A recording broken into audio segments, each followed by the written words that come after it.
그리고 솔직히 얘기해봐.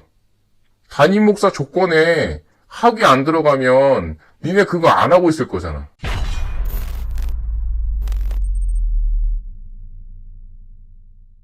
안녕하세요. 메멘토몰입니다. 오늘 영상은 목회학 박사에 대해서 한번 얘기를 하려고 합니다.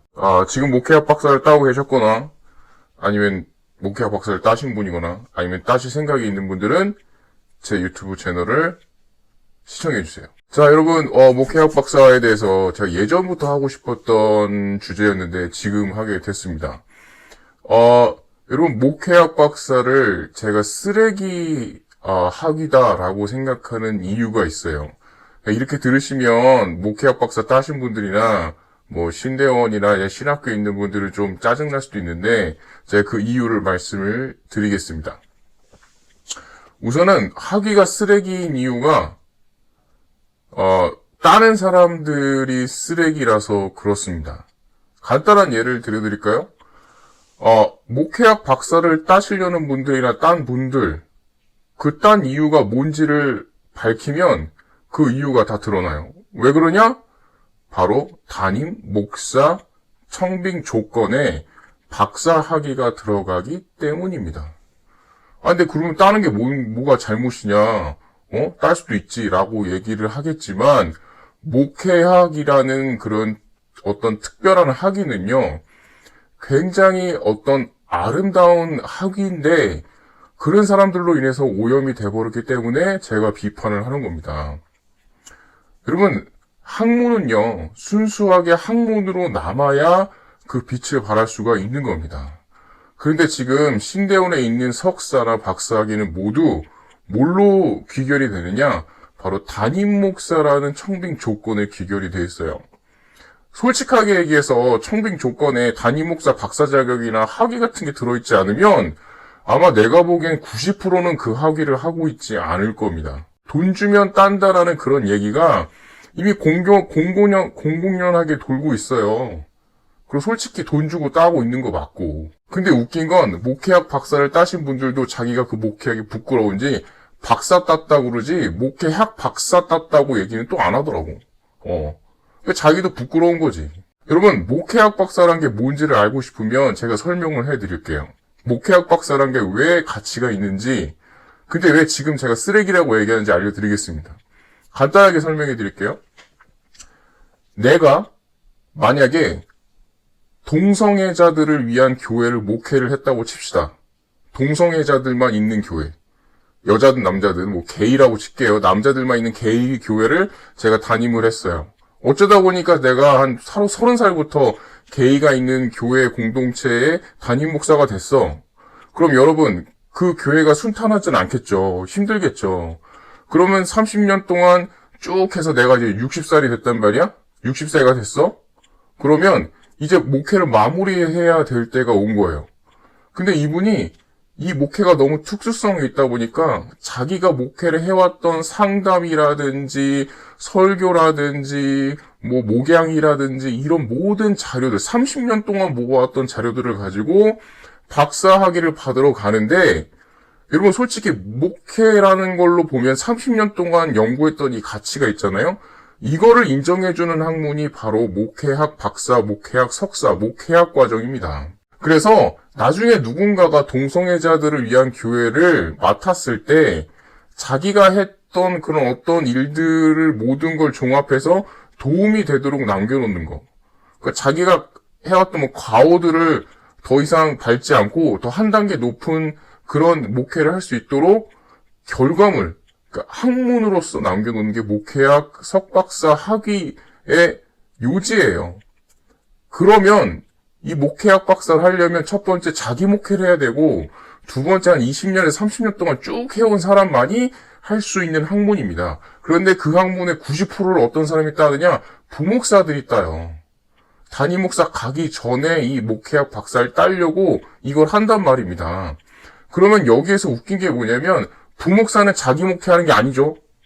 담임 목사 목회 대신 해주는 거죠. 그러니까 목회학 박사를 딸 수 있는 조건이 안 돼요. 왜? 자기 목회를 한 적이 없으니까. 그리고 두 번째, 아무리 그 부목사라 쳐도 해봤자 20년 목회는 안 했을 거야. 담임 목사를 20년은 안 했을 거라고. 그럼 고작 10년에서 조금 면인데, 조금 넘을 텐데, 그거 가지고 목회학 박사를 딴다고? 아니, 생각을 해봐. 요즘에 백신 나오고 있는데, 10년 동안 만든 백신 회사랑 30년 동안 만든 백신 회사랑 어느 게 더 믿을만 하겠어. 그러니까 단순히 목회학 박사라는 거를 담임 목사 청빙의 조건으로 이용하려는 사람들 때문에 이 학위가 쓰레기가 된 겁니다. 그래서 제가 쓰레기라고 하는 거예요. 왜? 쓰레기들이 학위를 따니까 쓰레기 학문이 되는 겁니다. 내가 정말 어이없던 게 뭐냐면 어떤 목사가 목회학 박사 중에 한 과정이죠. 상담학으로 박사학위를 따려고 그래. 근데 자기가 해봤자 상담학으로 평생 동안 목회를 해온 게 아니야. 그냥 자기 상담을 좋아한대. 그래서 시작한 거야. 그럼 상담할 자료가 없잖아. 상담 치면은 교구 목사들 다 상담해 주는데 그거 가지고 상담을 내? 낼 수도 없지. 왜? 자기가 한 거지만 담임 목사 거니까. 그럼 어떻게 하느냐? 자기가 박사학위 따기 전에 설문지 한번 돌려, 교인들한테. 그럼 그거 가지고 자기가 조사를 했다, 상담학 조사를 했다고 내고 그 연구 결과를 가지고 한번 설문조사 돌린 걸 가지고 자기가 박사학위를 따는 거야. 이게 쓰레기가 아닙니까? 난 이게 정말 쓰레기라고 생각을 해요. 그리고 내가 어느 신학교인지는 얘기 안 할게. F자로 시작하는 그 미국의 신학교가 있어요. 대부분 목사들이 거기 가서 목회학 박사 유학을 갔다 옵니다. 거기 돈만 주면 따는 데예요. 2주만 갔다 오면 내 수업 몇 번만 듣고 오면 돼. 한국에서 다 인강으로 듣고 뭐하고 그냥 논문도 얼렁뚱땅 내면은 박사학위 다 줘요. 돈 주면 따고 오는 데라고. 그래놓고선 자기가 목회 상담학 했다. 그래갖고 교회 안에서 상담을 일반 박사학위 받은 사람처럼 한다고.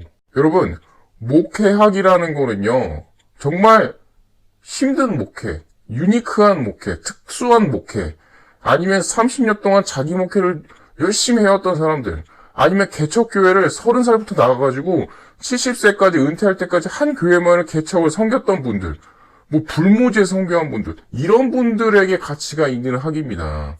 너네처럼 10년도 목회 안 해놓고 일반 박사학위, 신학 박사학위 이런 거 받기 어려우니까 에라 모르겠다 담임 목사 청빙에 써야지 해놓고 돈 주고 딱 다니는 그런 학위가 아니라고요.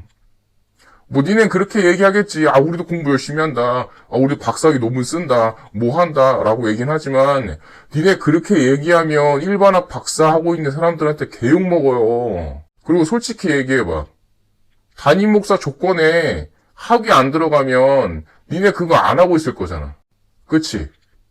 부끄러운 줄 아세요. 부끄러운 줄 알라고. 그래놓고선 또 목회학이란 건 또 뺄 거 아니야. 그냥 박사라고 할 거야. 신학 박사라고. 목회학 박사가 쓰레기인 이유는 담임 목사 조건 때문에 쉽게 박사학위 따려는 당신 같은 족속들, 귀 있는 자는 들으세요. 당신 같은 족속들 때문에 학위가 쓰레기가 된 거예요. 일반적으로 99%, 1% 정도는 정말로 가치 있는 목회학 박사 논문이 나와요. 근데 그게 99%의 니네들 때문에 박살이 난다고, 쓰레기가 된다고. 신대원들도 반성해야 됩니다. 그런 걸로 돈 벌어먹으려고 하면, 그러니까 신대원 질이 안 좋은 거예요. 논문 서고에 가면 읽을 게 없어, 읽을 게. 다 쓰레기 논문이야. 어디 갖다 베낀 게 다 티나고. 자리만 차지하고. 반성합시다. 목회학. 반성해요. 그리고 부목사들, 니넨 목회학으로 박사학위 딸 수가 없어. 니네 목회한 적이 없으니까. 너네들 때문에 저 바깥에서 정말 불모지에서 목회하시고 그걸 자료로 남는 목사님들은 너네들 때문에 욕먹는다고. 반성합시다.